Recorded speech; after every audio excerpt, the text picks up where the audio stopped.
No coração de São Bernardo, a grande obra de Graciliano Ramos, pulsa um conflito que é, na verdade, a alma da história. A colisão entre a sabedoria que vem da vida, da porrada, e aquela que vem dos livros.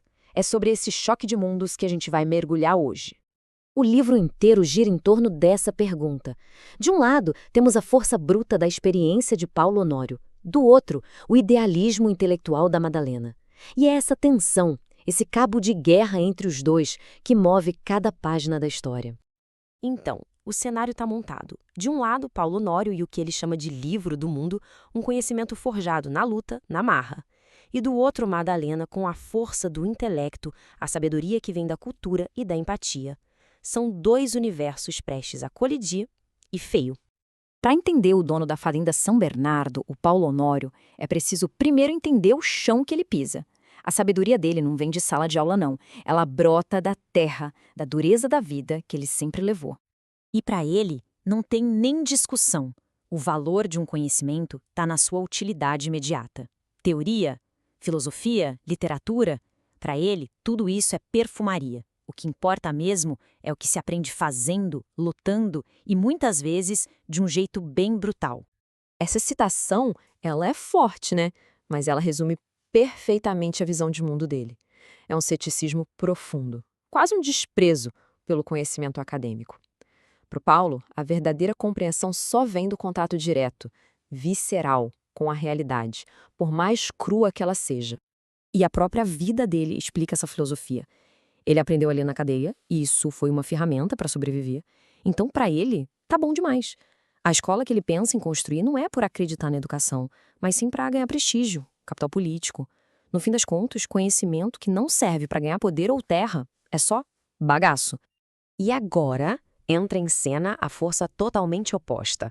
Madalena personifica tudo aquilo que o Paulo Honório despreza e, lá no fundo, talvez até tenha medo. A Madalena não é só alguém que leu muitos livros. Para ela, o conhecimento é uma ferramenta para transformar a sociedade.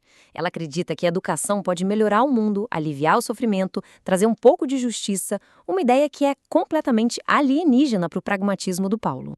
O perfil dela é o exato oposto do de Paulo. Enquanto ele quer dominar o mundo, ela quer entender esse mundo. O interesse dela pelos trabalhadores não é para controlar, mas por uma empatia genuína. A chegada da Madalena em São Bernardo não é só mais uma personagem, ela é um elemento que desestabiliza todas as certezas de pedra do Paulo Honório. E claro, como era de se esperar, quando essas duas forças tão opostas são colocadas debaixo do mesmo teto, o resultado só podia ser uma colisão inevitável. O casamento deles vira o epicentro desse terremoto de visões de mundo. O casamento deles não foi uma união, foi uma batalha.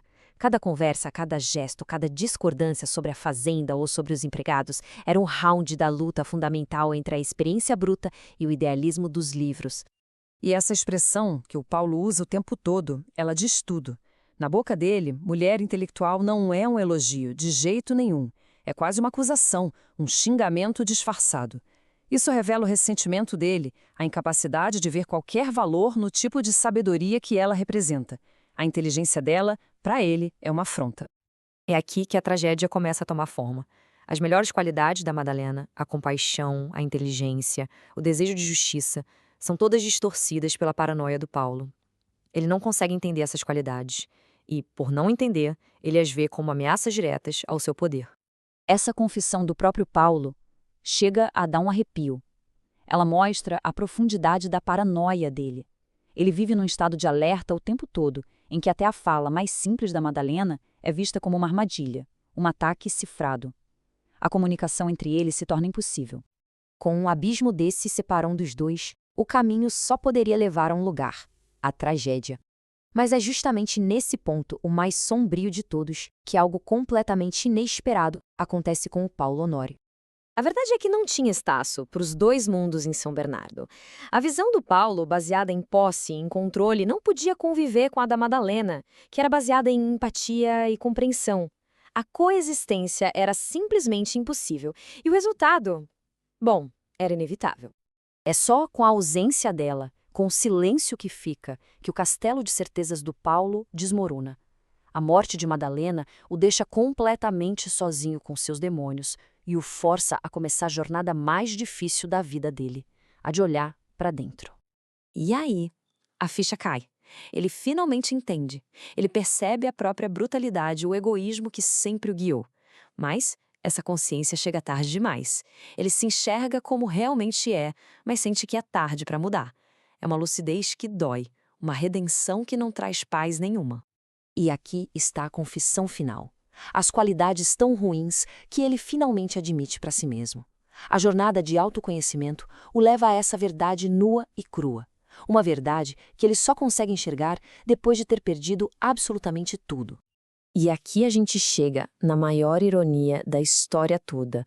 Paulo Honório, o homem que desprezava os livros, que achava a escrita inútil, encontra justamente ao narrar sua própria história a única forma de se entender. O saber dos livros que ele tanto rejeitou na Madalena acaba se tornando o seu único caminho para ter alguma consciência de si mesmo. E é essa a reflexão que o livro deixa no ar. São Bernardo é, no fim, a tragédia do que poderia ter sido.